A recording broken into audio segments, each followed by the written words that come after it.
যার কাছে ধৈর্য নাই, সহ্য নাই, মেনে নেওয়া নাই, মানিয়ে নেওয়া নাই, তার কাছে কখনো নিয়ামত আসবে না।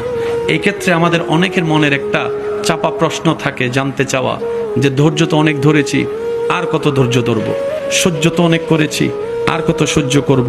হাজার দিকে উত্তর না গিয়ে একটা উত্তর দেওয়ার চেষ্টা করি, মাথায় এবং মনে বসিয়ে রাখবেন যদি ভালো লাগে। ধৈর্য ততক্ষণ ধরবো যতক্ষণ আমাদের রব খুশি না হয়। সুবহানাল্লাহ।